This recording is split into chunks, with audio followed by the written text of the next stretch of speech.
Does your kid need a job at all? I bought something years ago. My kids were very young. As I wasn't making very much money that time, and I went to one of these places where you get a bicycle that's disassembled. It comes in the carton. A bicycle, just a plain bicycle, right? Now that doesn't sound difficult, does it? No. But when it comes in a carton and it's all disassembled, you save a few dollars. But it takes to eternity. And they always, for some reason, I think it's some sadistic man who works for the bicycle company, says, let's leave that cotter pin out. Or else they give you an extra one, which is more defeating. You get it all together, and you have a bolt, a washer, and a cotter pin, and the bike looks swell, and your hands are bleeding, and they're raw, and it's 5 in the morning, and you're screaming oaths and yelling, and it's cold, and you have these parts left over. It's murder to put one of those things together. It's a terrible thing. You know, it really is. I hate it. I can't stand these things. I try very hard to buy at stores that know me, and I say, please, put it together for me, please. I'm down on my knees begging. A lot of people are good at that, but it frustrates me. I'm very bad at it. Did you hear about the skydiver? Can you tell when we come back? Of course. Is it one of your kids' stories? No. We'll be right back. Because he's doing well tonight. The kids are scoring big. You better keep the kids.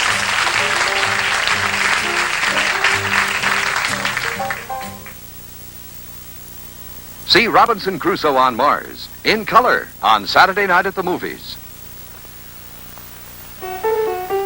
Did you ever see Lipton California Dippers in action? They're something to watch.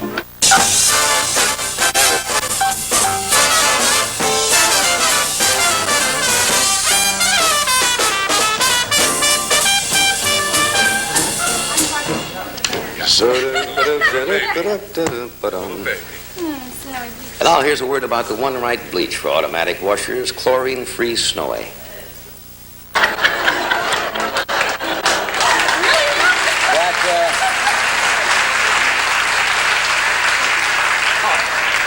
Sing, Dennis.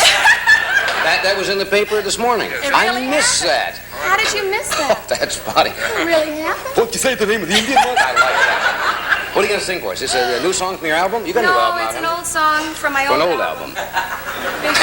All right.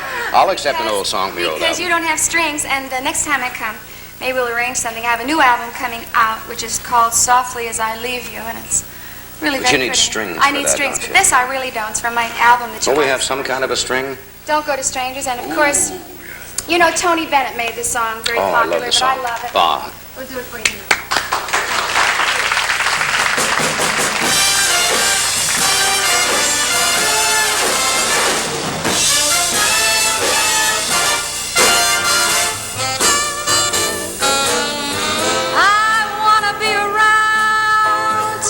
Up the pieces when somebody breaks your heart.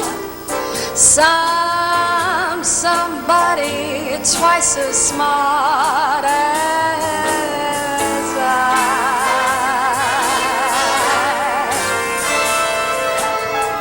Somebody who will swear to be true, like you used to do with me.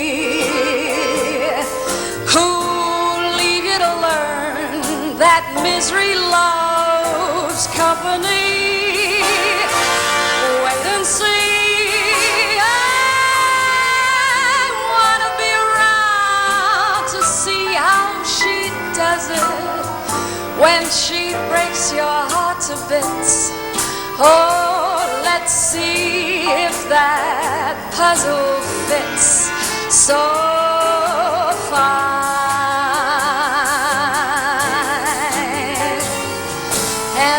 When I'll discover that revenge is sweet, as I sit there plotting from the front row seat, when somebody breaks your heart like you broke mine. I wanna be around to see how she does it when she breaks your heart to bits. Oh, yes, we're gonna see. Oh, we're gonna see if that puzzle fits. So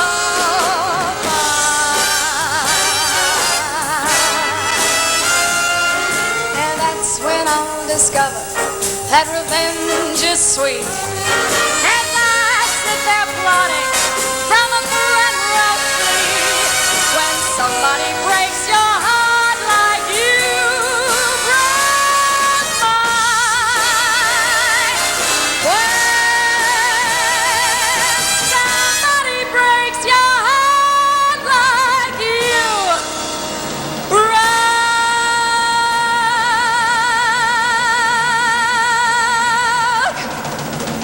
mine.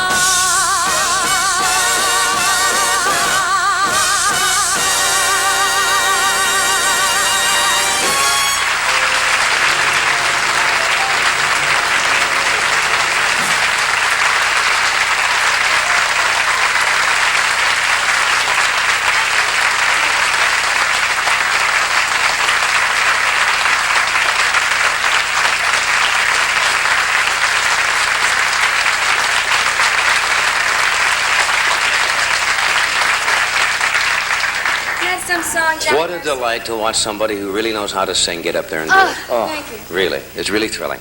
Johnny Mercer, as you know. Well, And a little old lady that he got some lyrics from. that's Right? right. That's That's the way right. that came about. I met her. Sweet little lady. She wrote it out on the back of a Craft paper bag. no, Oh. shopping list on an envelope. Mailed it out to him and said, this would be a great idea for a song, and just gave the basic line, I want to be around to pick up the piece when somebody breaks your heart. He wrote the song, and she's in for her share. That's right. And of course, Tony Bennett didn't do too poorly with the. That little old lady has been going shopping every day. That's right. Wonderful Milton DeLog Orchestra, conducted by Joe Gershio over there. It was. Hello, Joe. Joe's got the book. He's running like a thief. It's Italy's answer to Skitch Henderson. I think I have. Oh, that's a great song, and you do it beautifully. Thank you. It's a Great good song. arrangements. Love it. Don Costa arrangement. There's the little old lady with her shopping. I got another one. Pull it. Here's a gift that'll keep someone from overworking. Sam Levenson is with us again tonight. Sam has a most amusing book out, and it's full of the things that Sam does best, talking about his childhood and his family and true-to-life things. Would you welcome Mr. Sam Levenson? Sam?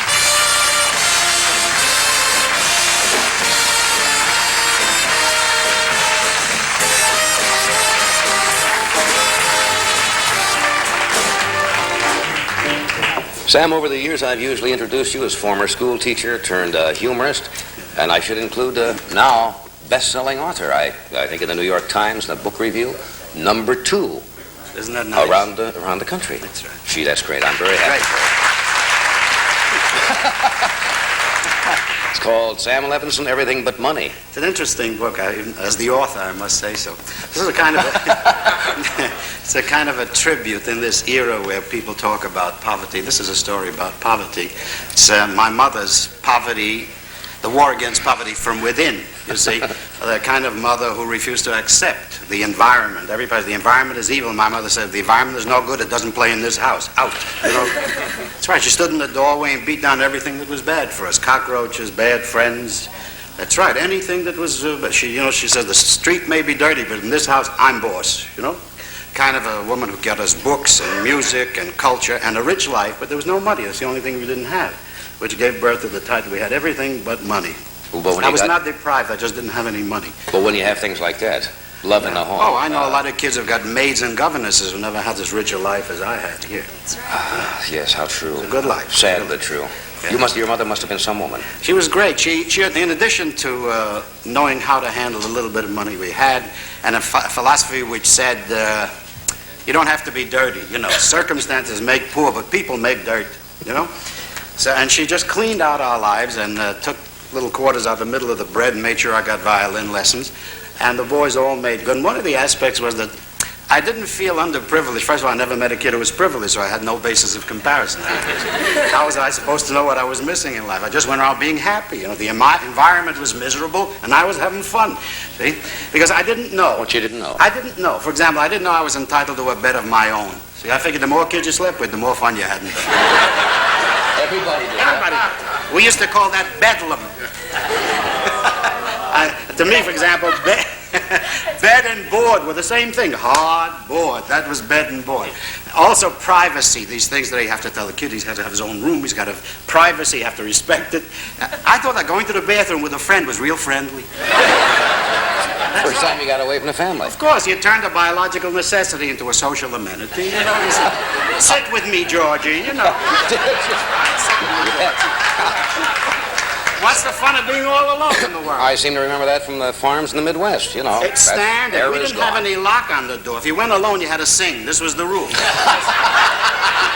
you heard somebody, don't go in. No, the minute you stopped singing, next kid was in. Zoom. Or if he was a nice kid, he'd say, hey, Georgie, you through singing? No, give me one more chorus. You know. And Did you ever end up with a bed of your own? I ended a bed of my own. I was about, no, in fact, when I got married, still moved in with my wife. So. And there were things that we, for example, with these little pieces of folklore, which I had to include, there was a certain amount of privacy guaranteed. The poor man's lock in the bathroom. Remember the poor man's like a hook and an eye. See? But who had a hook and an eye? You had a hook, you didn't have an eye. You had an eye, you didn't have a hook. See? Well, we used to have a slide boat that used to slide into nothing. You know where it was going. It was just like, but we did it each time, you know. You remember the little pieces of sawdust come out, and you just moved it. There's a lot of other things I don't know, for example. Baths en masse. What fun. My mother bathed 8 kids all together. Used to leave us to soak like laundry. And there was no stopper. You used to put a soft brother over there. You know, You're the stopper this week. That's right. To this day, my brother has a ring on the back. He carries it on. I didn't know there was such a thing as bad food. You know, at mealtime, we got 2 choices. Take it or leave it. That's a fact. My mother used to buy like 1 pound of meat and make 30 pounds of hamburgers. Everything that came to our house in meat was hamburgers, meatballs. I learned to think that cows laid meatballs. The way chickens lay eggs. That's the only form I ever saw it in. See? And to this day, I don't like meatballs with meat in them. It doesn't taste like my mother's. I'm just not used to that kind of thing. And I don't know on the farm. I'm sure on the farm this was true. And my mother, you know, these, how should I say, to keep you from being miserable, she had little devices like fresh bread is bad for you. If you eat it, you'll get a stomach ache. You mustn't eat fresh bread. You know, stale bread is much better for you. Day old, at least. That's right. My mother learned to bake day-old bread. Achievement. And something else which I remember, terribly important. I found out later how smart Mama was. She drove us away from this mental attitude of negativism and feeling sorry for ourselves. We had little charity boxes in the house. And when I asked my mother for whom, she says, for the poor. So I used to say to myself, well, who are we? So I figured out that I was 6 years old, how this worked. That in other houses, they must have boxes for us. You see? This is... And there were other attitudes that were made for a happy life. Not that we had everything. We didn't have everything. But there was a joy in the brothers working, doing everything wrong. You know, doing homework together. You're supposed to sit alone and get angry. You know, everybody worked. We helped each other. We did everything wrong and turned out nice children. See? The business, I didn't think that my parents were supposed to make me happy. See? We were told that we were supposed to make them happy. See? We were supposed to bring home good report cards and bring honor to the house, you know. My mother and father just sat around, go ahead, make us happy, you know. Now the parents are walking around trying to make the kids happy. It doesn't work. You keep poking them, get happy because I'm not happy. Again, try again.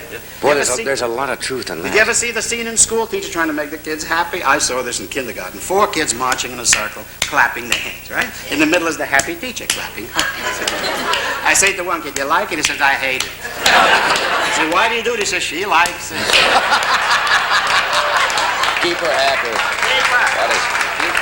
Schools have changed. You're right at one point, Sam, about trying to do too much for your children. There are sneaky, funny, serious messages in the book, amongst which is one of the things I learned as a child, which I'd love to pass along to parents before we go too far with this.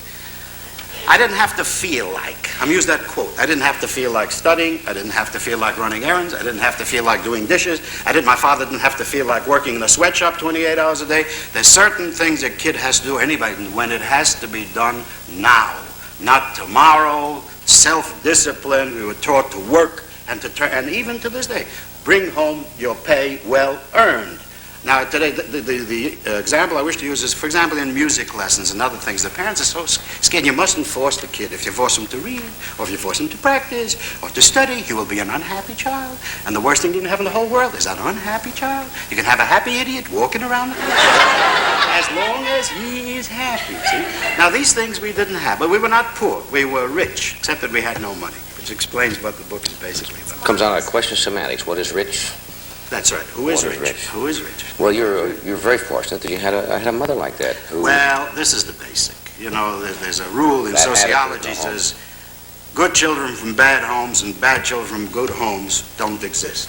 It just doesn't work out. It's what you get at home. And you can be just as bad in a rich home and just as much a juvenile delinquent, neglected, abandoned, unwanted, with a maid and a butler as you can by your own parents. How true. Let me do this, Sam. We'll come back.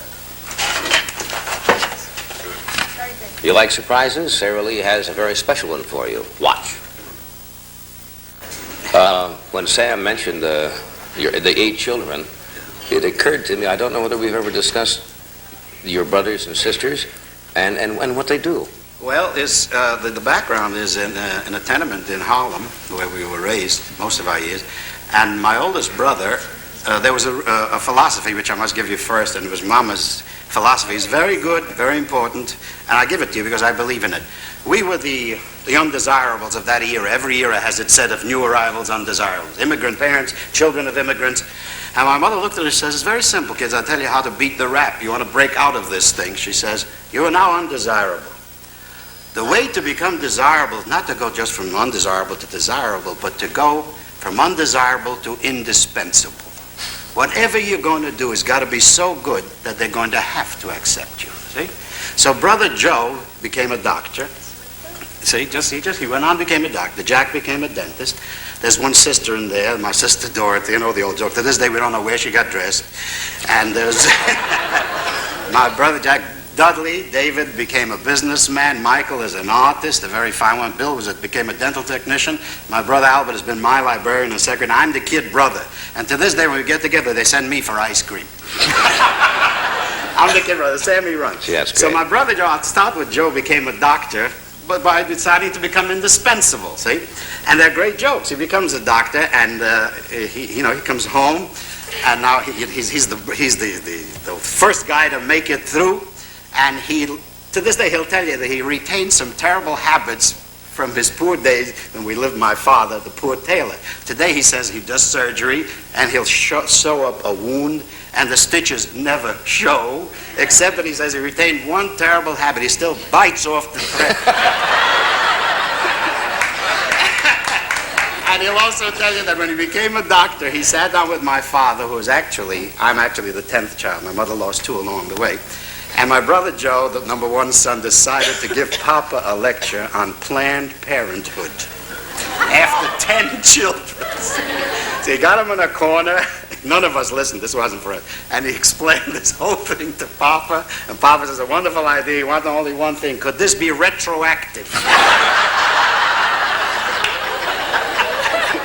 So, somebody once said everybody's for Planned Parenthood except the last child. That's cute. That's cute. My brother, I was raised among skeletons in the closet and not in the closet, and paintbrushes going and men writing and people working and mama chopping the bread to make enough meat to go around. You don't need good food. You need loving food. That we got, you know. I'm sorry for the kid who walks into a house where there's nothing burning and nothing smelling, you know. Today I hear a fire engine coming down the street. I said, somebody's mother is cooking. It's wonderful. My brother brought home a skeleton. This is a legend in the family. In every family they have these legends. I'm telling you it's a legend because it's half truth, half kind of an accrual of things. He brought home a skeleton to study, see?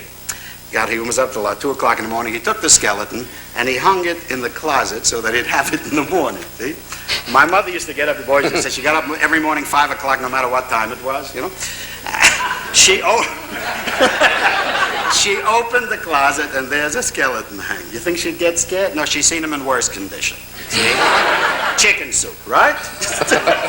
Starts pouring chicken soup. See? And after 3 days, his color came back. He started to look good again. And she gave him one of her meatballs and he died. Again. That's right. Of course, Mama didn't need my brother Joe as a doctor because, like old-fashioned mother, she practiced medicine without a license. And I'll bet also she would be embarrassed to have her own son give her a checkup. He wouldn't. That would almost never. Wouldn't be right, would it? None of us. No, we were all afraid of Joe, you know. He's been taking care of us beautifully. Actually, my mother practiced medicine, you know, the old-fashioned remedies. Anything that made you perspire was good for you, you know. They stand in the bed and say, sweat, Sammy, try to sweat. Didn't they used to have a little bag of asafoetida? Don't you remember that?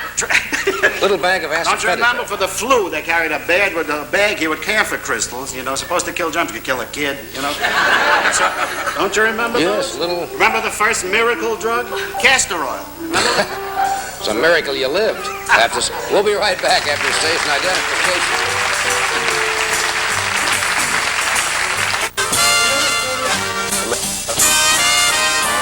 Wah, wah. Sam, we got a few minutes here. Something we were going to talk about, the middle class, Yeah, the middle income I myself went from the era of poverty, and the children did all right. We went out in the world. I became a school teacher, became what we call, you say, middle income, middle class, the two ways of handling it. And then I made a chart in the book of the old ways and the new way, the way I knew in Mama's house and the new ways of doing things. In the old days, you went to school. The school didn't come to you. See? The new way, the mother drives the child to the corner and keeps his body warm in the car, see, until the bus picks him up. See? If the child ever smelled fresh air, he'd get the bends. For this child, gasoline fumes will someday bring back memories of school days.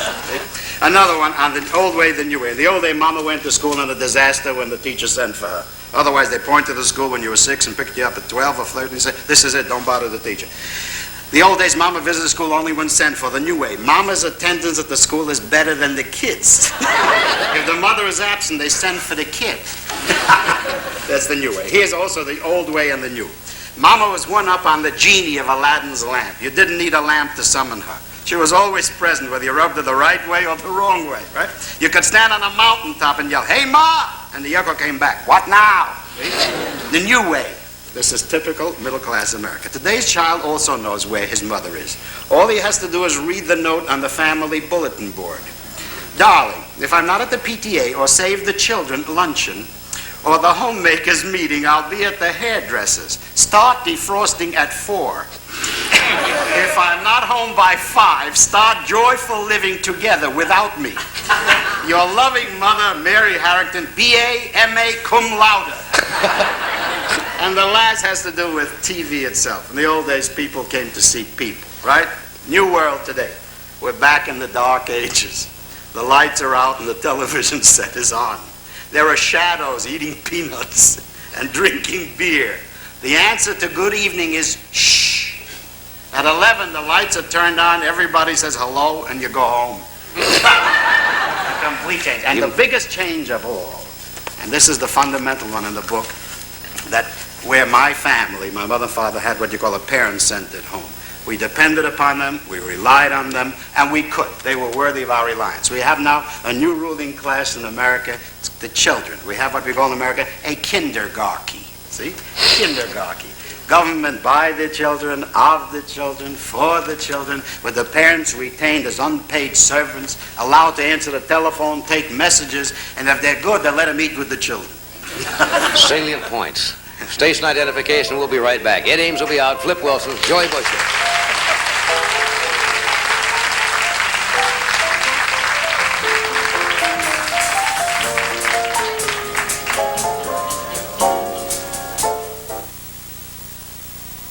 See the third edition of The Wonderful World of Burlesque, Sunday at 9, 8 Central Time.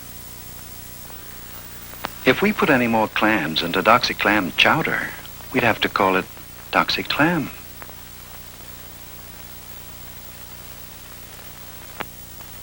The Dreyfus Fund is a mutual investment fund. Ask your securities dealer for a free prospectus. High schools are the greatest character-building institutions in our country today.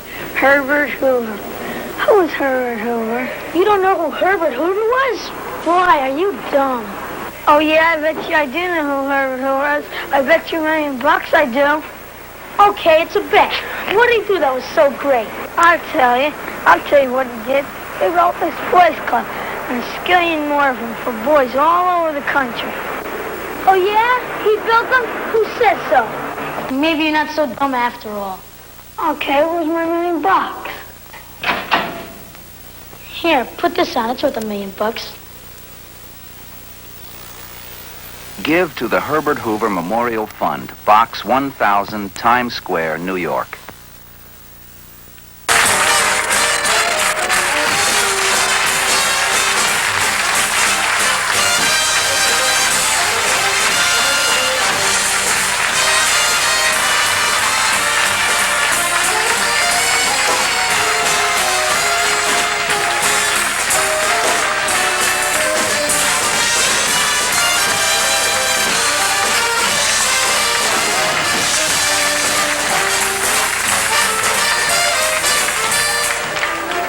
You're a lively group tonight. Sam, I thought of one thing that you might want to use sometime, because you do a lot of shows. Somebody said the difference between an old-fashioned school and a progressive school. Yeah. The old-fashioned school, how... They came together in the stretch about 6 horses, and he came in between them. He won him by 11.5, but he did it nice from the 8 pole to the wire. He did it nice. You rode Jim French, and he's trained by who? By Johnny Campo. And do you ride some other horses for him? Yeah, I just win a horse. Now fourth, and personality is fifth. So that's Knight in Armor sixth, with Ship Leave alongside seventh. Protanto eighth and Loud. They go toward the backstretch that way, with Judgeable showing the way by a half a length, as Handsome Kid moves up on the outside, and Handsome Kid gets the lead. Judgeable holds on to second position, with Northern Bay third. Forum fourth, Personality on the outside fifth. Knight in Armor sixth. Ship Leave seventh, Loud eighth, and Protanto is ninth. They continue along the backstretch, going to the half-mile pole. Judgeable on the inside, and Handsome Kid still battling for the lead. A gap of 5 lengths, and Northern Bay is third. Knight in Armor fourth, Personality moving up fifth. Ship Leave sixth. Forum back to seventh, with Protanto eighth, and Loud is ninth. Coming toward the top of the stretch, that's Judgeable along the inside rail, with Handsome Kid. On the far side, Ship Leave coming on with Personality. In between them, Knight in Armor. 5 of them across the track. Loud on the extreme outside. Coming to the 8th pole, that's Personality, with Knight in Armor now battling for the lead. On the far side, Loud coming on with Ship Leave. 70 yards to go, it's Loud on the outside getting the lead. And as they go over the finish line, it's Loud the winner by a length. Personality second. Get that out of the way. And the neighbors would tease him. They'd come by, Chris would be there in the yard playing, they'd lean over the fence and they'd say, "Christopher Columbus, what are you going to do when you've grown up?" And he'd say, "I'm going to discover America." They say, "You better cut that out. You know there isn't any America. You know the world is square." Chris would say, "They sure are." At 35, when he'd gotten out of grammar school, Chris arranged an audience with the Queen, Queen Isabel Johnson. Yeah, that was the Queen's name, and she asked him about this America project, and Chris tells her, he said, "If I don't discover America, there's not going to be a Benjamin Franklin. Or a Star-Spangled Banner in the land of the free and the home of the brave, and no Ray Charles."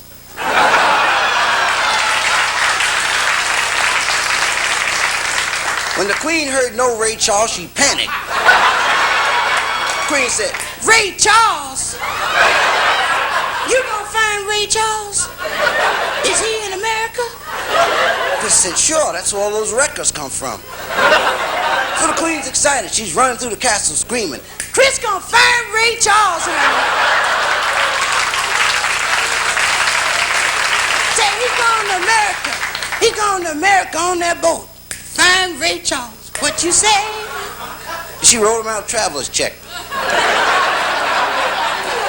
Chris ran a local Army Navy store. He bought 3 used ships, 2 pair of fatigues, and some shades. Then he got his supplies for the trip. He got 2 chicken sandwiches, a can of Vienna sausage, 5 cases of scotch, and a small 7-Up. He's ready to leave. All the photographers and reporters are at the pier to see him off. The girls are there. They're excited. They're screaming, "Goodbye, Columbus. He going on that boat to America." Isabel was there, and she'd had a few. Isabel saying, Chris gonna find Ray Charles.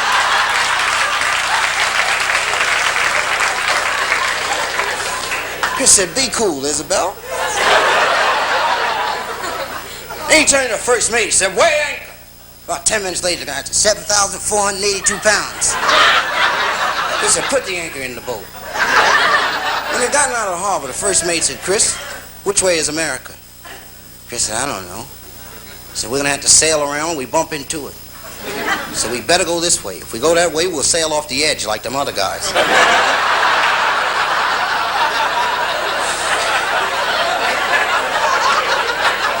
100 days later, the men are ready to mutiny. Chris has been goofing. He's been going through a bit like, back up, make a right, watch out for the edge.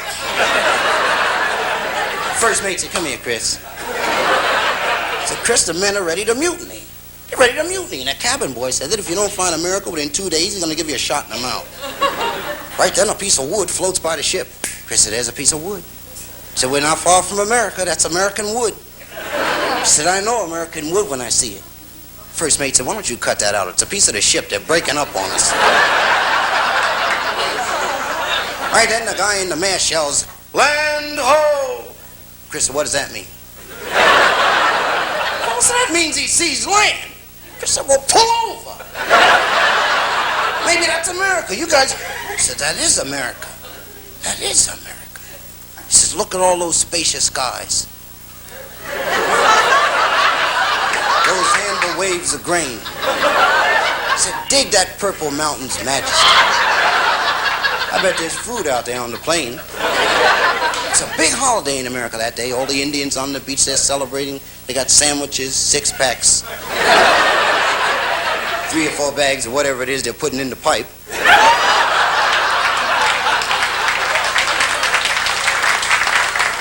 Chris leans over the rail of the ship. He says, hey, yo! Yo! Where is this? Very attractive little Indian girl said, why? What's your name? What do you want? Come around here in them ships.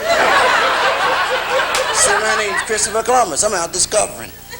So I'm going to discover America. I'm going to discover y'all. Little Indian girl said, we don't want to be discovered. You can't discover nobody if they don't want to be discovered. You better discover yourself away from here. First mate said, Chris, they're hostile. Chris said, yeah, and they mad too. He said, well, we're going in there anyway. That's America. They can't keep us out of there. America belongs to everybody. Let down the longboat. And they let down the longboat, which was really a short boat on the side of the big boat. They called it the longboat because they had a peewee boat, but they weren't going to use that. And they piled in the boat. They're heading into the shore. The men are laying down in the boat because the Indians are throwing rocks, flaming arrows, and tree trunks, and yelling out a bunch of things about Chris. First mate said, Chris, we better not go in there. Those Indians are crazy. Chris said, turn the boat around. We'll leave. We'll make a map and give it to the Pilgrims. The Pilgrims will fix their wagon.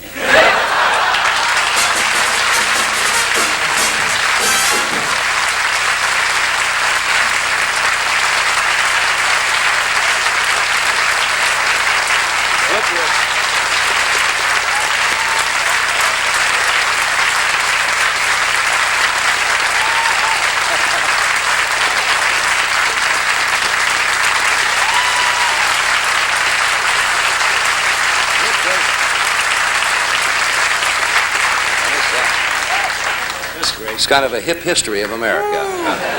That's Flip Wilson. The name fits, doesn't it? That's funny stuff. We'll be back in a second. Now here's a...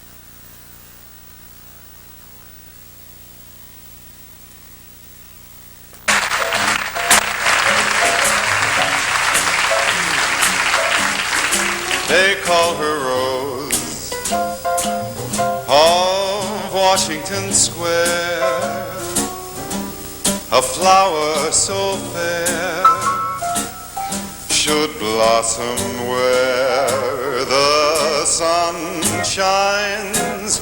Rose,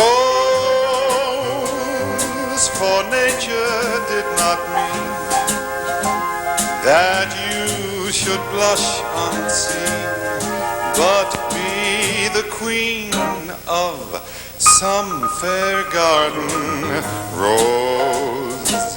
I'll never depart, but dwell in your heart, your love to care.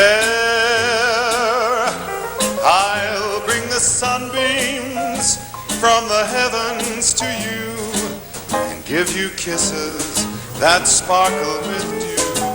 My rose of Washington Square, they call her Rose, Rose of Washington Square. She's withering air, in smog-filled air, she's fading. Rose, in plain or fancy clothes, they say her Roman nose, it seems to please artistic people, but she's plenty of those with second-hand clothes and all that nice long hair. She's got those Broadway vampires lashed to the mast. She got no future, but oh, what a past. She's my Rose of Washington Square.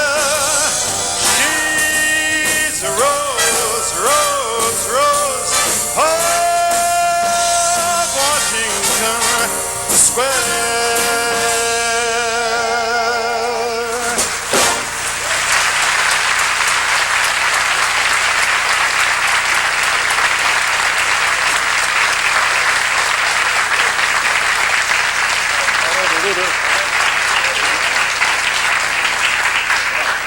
John? How are you feeling? It's been a long time. Yes, it has. It's been a long while, John. Throwing those hatchets and so forth. That's right. I'll never live that. Oh, by the way, listen. Yes, sir. Before we go any further, I have something to present to you, John. Oh, really? Yes, you know, since I last saw you, I've been made an official spokesman of the Cherokee tribe, because, as you know, on the Daniel Boone show, I play the part of a Cherokee Indian Mingo. Right. And as a result of a certain event which occurred on this show, which shall remain unnamed, I have been authorized to give you this.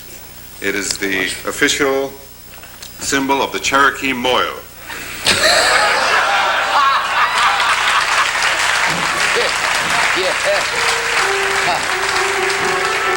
Yes, I remember that night well here. Frontier Briss. I'll never forget it. You know, John, that's changed the whole course of my life. I'm asked about that all the time. Every place I go, they bring that up. But it was a classic show. It certainly was. You know, with all the years that I sang and that I do the Daniel Boone show and with many things I do, the thing that people always stop and talk about is that time. Well, let's review this. Sam might not know. A year and a half, 2 years ago, Ed was on the show and he brought a Tomahawk. Yeah. And he was going to give us a demonstration of the fine art of Tomahawk throwing. So during rehearsal, he couldn't hit the wall. But on the show, we wheeled out this big wooden background. Now, he had drawn a cowboy on it, 6 feet high, to represent a person. And Ed picked up the Tomahawk, and he lets it fly. And zonk, it landed the most unpopular spot that you could hit a 6-foot cowboy. And the audience was, they were paralyzed for a moment. They didn't believe it. Did that land where I think it did? Yes, it did. Well, they screamed for 2 minutes, and that was the end of that. I remember he used to say, "Do you want to try it?" And I says, "I can't hurt him any worse than that." It was one of the funniest nights I have ever been involved in on television, and this will follow him the rest of your life. Absolutely. I'm available, though. I'm available for brisses or anything. It was a funny, funny night. Let me do this first.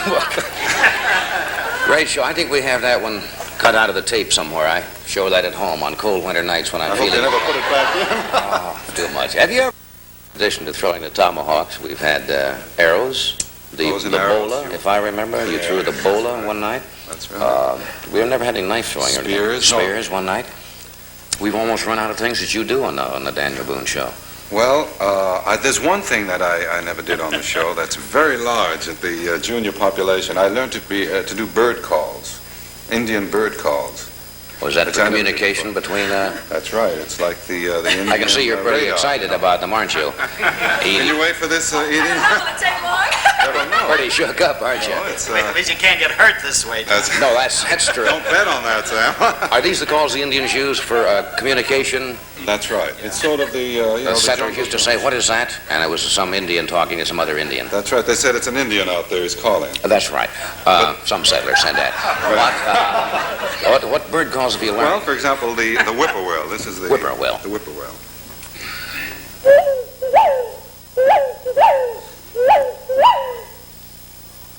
Now that the applause has died down. Give me. I see. Next, you have here on your list. You haven't heard the. Remember Ted Mack? I see now you do a buzzsaw going through a plank. No, this is the great horned owl. The great horned owl. I have not heard that for.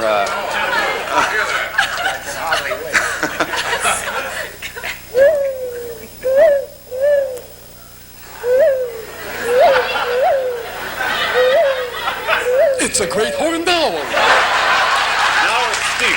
That's very good. Oh, that's one. How would you know that was That is it. Would anybody know that was a great horned owl? I just know. Our staff goes, yes, they would know a horned owl from an umbrella. That's the best I've ever heard. And we heard one last week. It's the only one left. There's only one left? That's it. That's me. But I do have another one that's very exotic. I notice he changes his thumb for each one. That's right. And my embouchure changes slightly to the lip. That's right. I think it's gone. These aren't easy. Which is Well, this is the hardest one I know. Which is? This is the. It's a South American. It was brought here by the South American Indians, and it's known as the mauve three-fingered sapsucker. And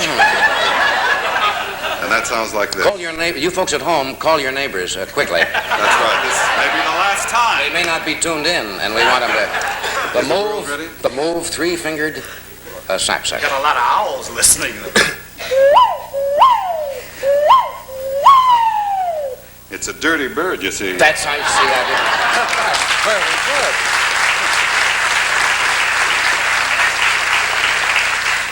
That's very good. Are those all for real? Yeah. I don't know. I'm not a. Oh, the loon. I didn't do the loon for you. That one I knew. I ran into one on 6th Avenue the other night. You get all the loons on 6th Avenue, especially on a Friday night. Hi there. They make that kind of a sound.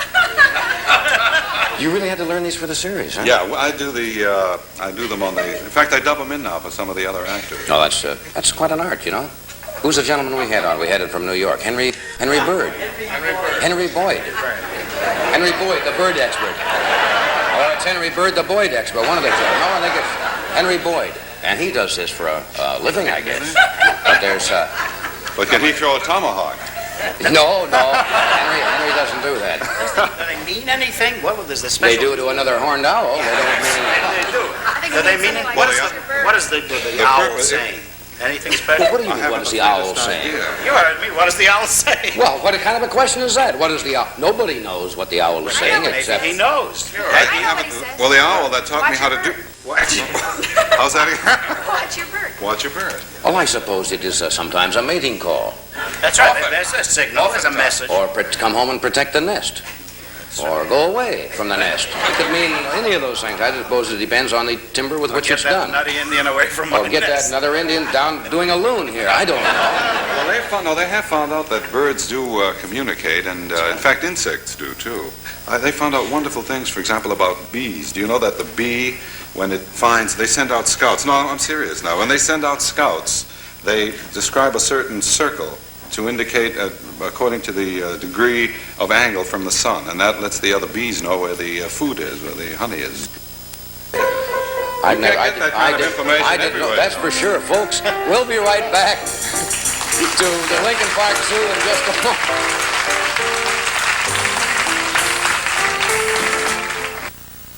Hello, I'm Richard Chamberlain. America's freedom of the press is one of our most precious heritages. Behind the Iron Curtain, the press means state controls, distortion of the facts, and endless communist propaganda.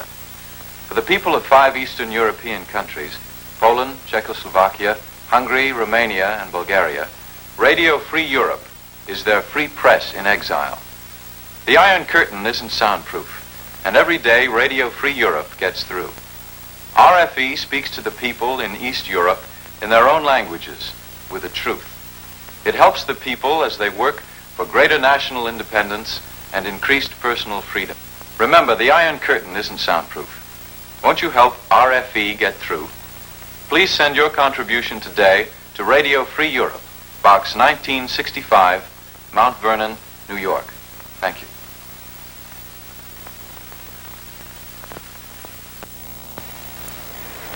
You read these days that some people believe God is dead. You see it in articles and magazines. And sometimes you wonder if maybe it isn't so. What with war and the bomb, all the talk about addiction and racial strife, and the way, well, I don't know, the way decency itself seems to have gone out of life. Seems like God's gone away sometimes. But then I think, who's to blame but ourselves? Because what instrument does God have but us here on this earth? And I think of what young John Kennedy said the day he was inaugurated. Let us go forth to lead the land we love, asking his blessing and his help, but knowing that here on earth, God's work must truly be our own. A person can change the world, you know. A person has to.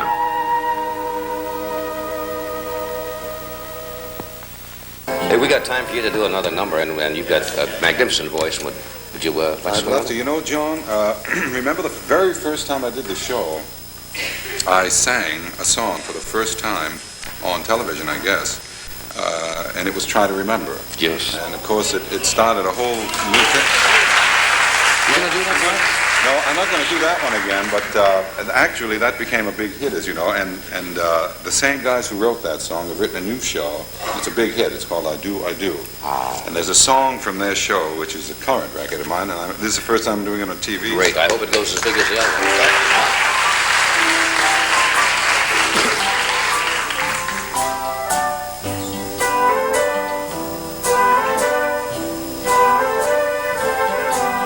Sometimes in the morning, when shadows are deep, I lie here beside you, just watching you sleep.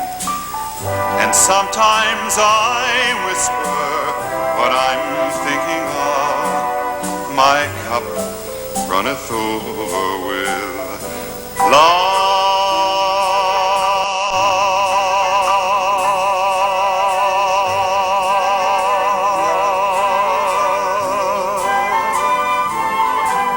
Sometimes in the evening, when you do not see, I study the small things you do constantly.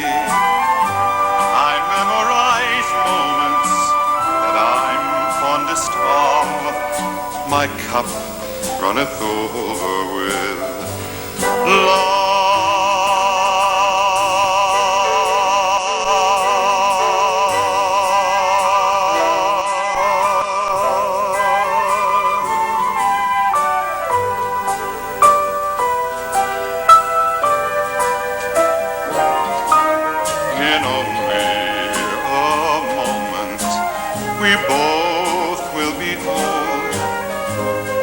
Won't even notice the world turning cold. And so in this moment, with sunlight above, my cup runneth over with love. My cup runneth over with love.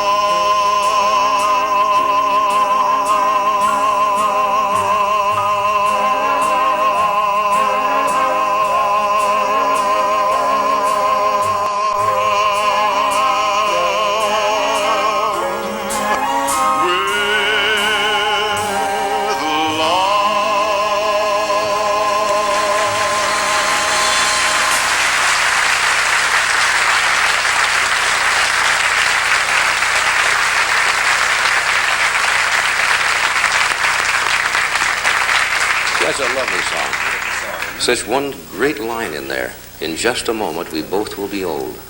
Yes. Do you notice the way those fellas write? Like, try to remember the kind of September when life was slow and oh so mellow. I was going to say that actually they have written several very good songs for this new show, I Do, I Do. This is from that show. Mary Martin. Robert Preston. And Robert Preston. As a matter of fact, I have a song out on the same show called What is a Woman? And Steve and I have a song that we did as a duet, which is coming out next week, which I don't know if you've heard us do, called The Honeymoon is Over. But you can't believe it. It's really that. It's a Thanks for being with us. You'll be December 23rd at the Sands, Steve and Edie. Sam's book is Everything But Money. Edward, thank you. Thank you. My pleasure. See you Monday. Good night. This program was pre-recorded.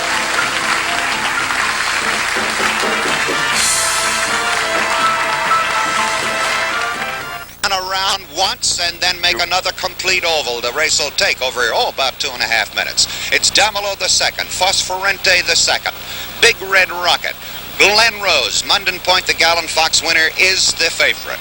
Sheet Anchor is next. Ball and Jack down from New England. And last week's winner of the Stuyvesant Handicap, Understanding, is given second choice, but not that close. It's the gray horse, Munden Point, who can run either on the pace or from behind, whom the folks here at the Big A think is going to win this race. It's 2 miles. We're going to try to get it through the fog. Fred will try to call it from the post to the finish. And so let's see what happens now as we go to...